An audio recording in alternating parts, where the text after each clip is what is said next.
Olá, eu sou a Patrícia Vieira e esse é o IC Entrevista. Sejam bem-vindos.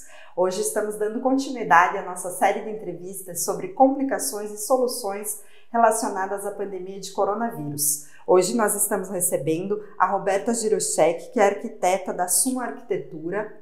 Tudo bem, Roberta? Tudo bem, Patrícia. Seja bem-vinda. Obrigada. Então, a Roberta ela é especialista em arquitetura de ambientes de aprendizado e ambientes criativos. E nós vamos falar como que a arquitetura ela pode auxiliar na reabertura das escolas, nesse momento em que o principal foco é a saúde.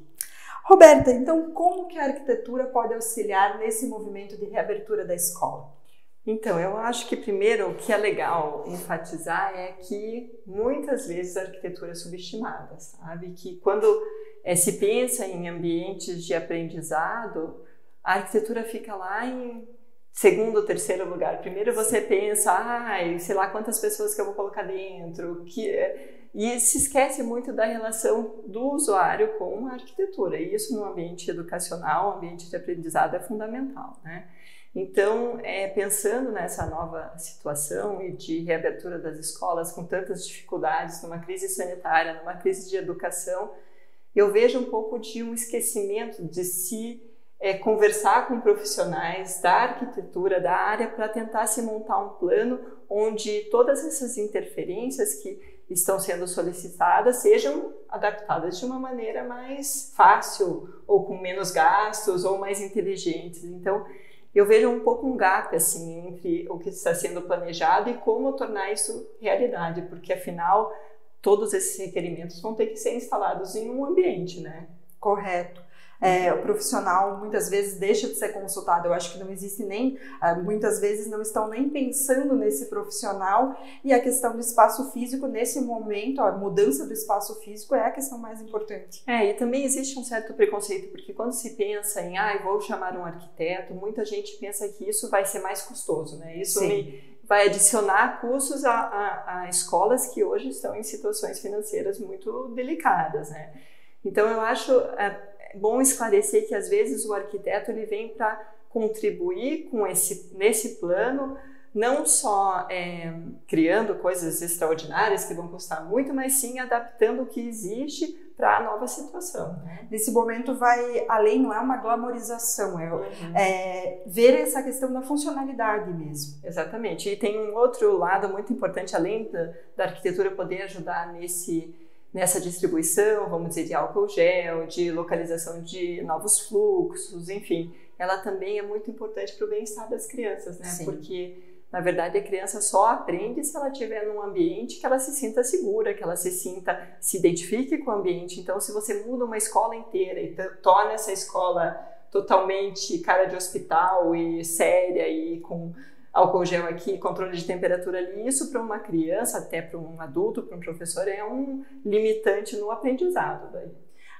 Roberta, em relação ao espaço físico, quais as principais mudanças possíveis?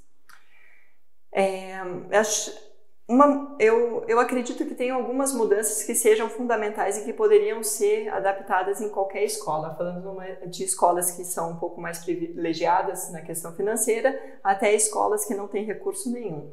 Então eu acredito que a primeira coisa é se olhar a escola, o campus, a escola como um todo, porque uma escola é uma instituição super orgânica, assim, sabe? Ela muda sempre, então você adiciona mais uma sala, você faz aquele puxadinho para guardar os livros antigos.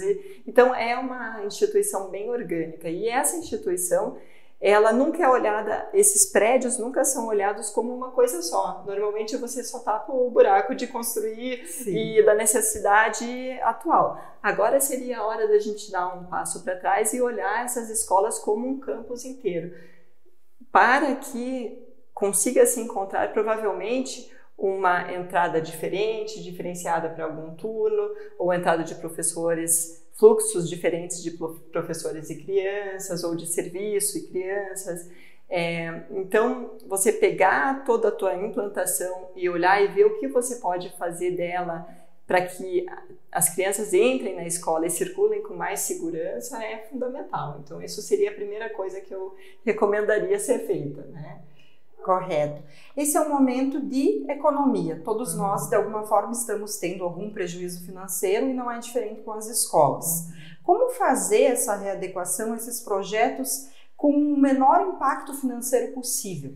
Então, eu disse, primeiro olhar o campus como um todo. Então, você mudar fluxos de entrada, vamos dizer, onde era a tua entrada de serviço, vir a ser entrada só de adultos, a entrada principal você só deixar para crianças, a entrada de serviço ser escalonada mais rigorosamente, são coisas que não te adicionam nenhum custo, é só uma logística diferente que as pessoas têm que se adaptar. Ou, às vezes, você precisa de um custo de um portão novo, de aumentar um pouco uma entrada, mas são custos muito baixos que, se for visto em tudo que está acontecendo, seria um custo que valeria a pena investir, né?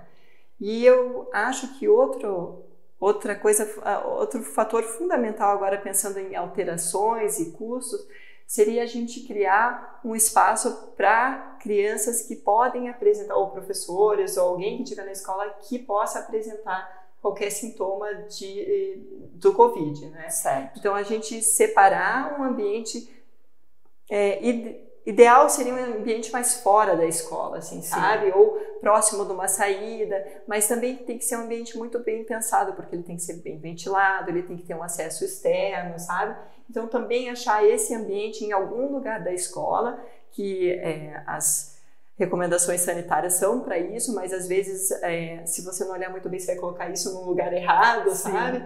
Então, isso seria também fundamental, agora, olhando uma implantação de uma escola, né? Correto. Claro que é um momento muito difícil e a principal questão e dano nesse momento é para a saúde, são as vidas perdidas.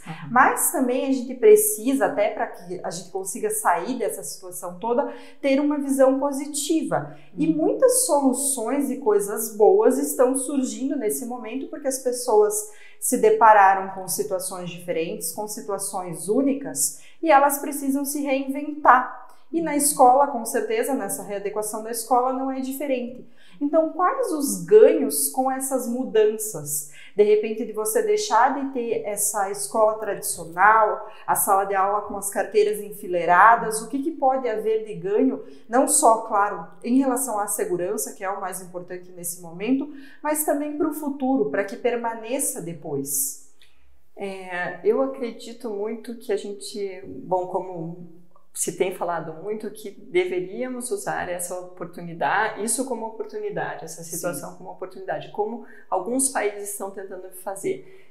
Seria a hora de inovar, mas pensar em inovar em uma época de pandemia é um pouco difícil, né? Porque tem tantas prioridades, né? Mas se a gente imaginar que a inovação não é necessariamente só você modernizar tecnologicamente uma escola, porque a gente sabe que muitas escolas não têm nem condições de ter um aparelho para o professor dar aula online, né? Mas vamos imaginar a inovação mais como uma releitura de como se ensinar e como se aprender do que, na verdade, criar tecnologia em tudo, sabe? Então, eu acho que é uma inovação de pedagogias de ensino que vem chegando, que temos muitos exemplos fora, né, no mundo todo, e que muitas escolas já vêm adotado, mas que às vezes ela não é reconhecida como a melhor educação ainda, né? Então seria a hora de olhar um pouco o que os países mais avançados em termos de educação estão fazendo, uma pedagogia que não é voltada tanto o professor como o centro, mas os alunos, um ensino onde se discute mais, onde se ensina a criança a pensar, não é tão estandarizado assim por testes, né?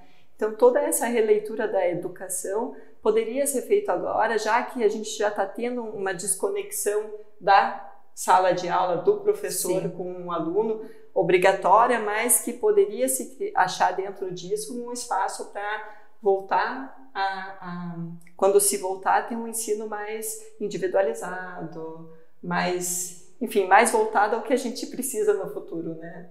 Explorar a questão da criatividade também, e não tanto esse formato tão tradicional de professor lá na frente, o aluno sentadinho e tudo mais. Esse é o nosso futuro, né?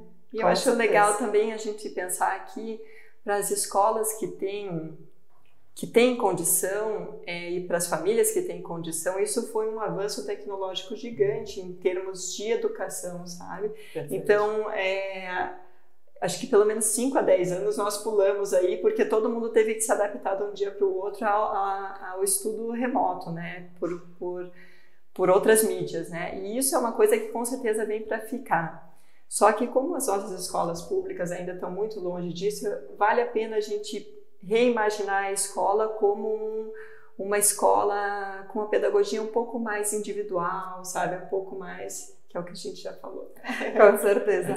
E, Roberta, as pessoas, as escolas, os diretores que estão aí interessados nessa mudança, eles não sabem por onde começar. O que eles fazem? O ideal seria contratar um profissional da área de arquitetura para pensar todo esse plano de escalonamento de salas, espaçamento entre carteiras, uso de corredores, entrada na escola, estacionamento de pais. Eu acredito que o profissional da arquitetura poderia entrar nesse planejamento muito mais cedo do que está entrando, sabe? Porque sim, outras soluções do que as óbvias poderiam ser encontradas. E existem profissionais especializados na área, claro, mas o profissional de arquitetura ele já tem uma visão mais tridimensional do espaço, sim, de encontrar soluções. Então, acho que esse seria o caminho. Então, e lembrando que nessa situação, principalmente o profissional da arquitetura, ele não é só aquele que vai embelezar o ambiente, que vai glamourizar, ele vai tornar o ambiente mais funcional, de um jeito prático, evitando também que os alunos possam sofrer algum acidente, de repente, pensando no layout do espaço para que não só evite essa questão da contaminação, mas que também seja um espaço funcional de aprendizado. Eu posso te dar um exemplo, Patrícia. A gente está fazendo um estudo em algumas escolas para reabertura, juntamente com todo o corpo docente. E é muito interessante, porque às vezes se pensa, não, temos que tirar a temperatura das crianças na entrada, certo? Como que isso vai funcionar?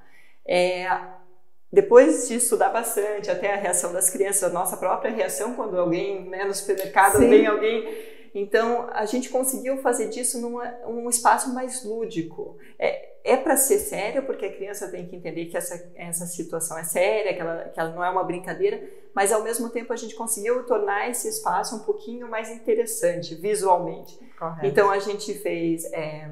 coloriu o piso com faixas, sabe? Então são faixas coloridas, parecendo um arco-íris. Você tem algumas informações gráficas na altura do olho da criança para ela saber o que está acontecendo. Então são algumas mudanças que não impactam tanto, vamos dizer, eu não mudei a estrutura física inteira. A gente adicionou algumas coisas para tornar essa experiência a menos assustadora possível, né, para a criança. Correto. Roberta, muito obrigada pelas informações, pela entrevista. Esperamos que tudo isso passe, que as nossas crianças, adolescentes possam retornar para as escolas o mais breve possível e que as mudanças positivas permaneçam e que isso seja o nosso ganho.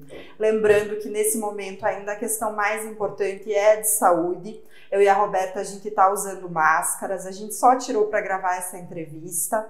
Use máscara, mantenha um distanciamento social e sempre que possível fique em casa. Obrigada e até a próxima. Obrigada. Tchau, tchau.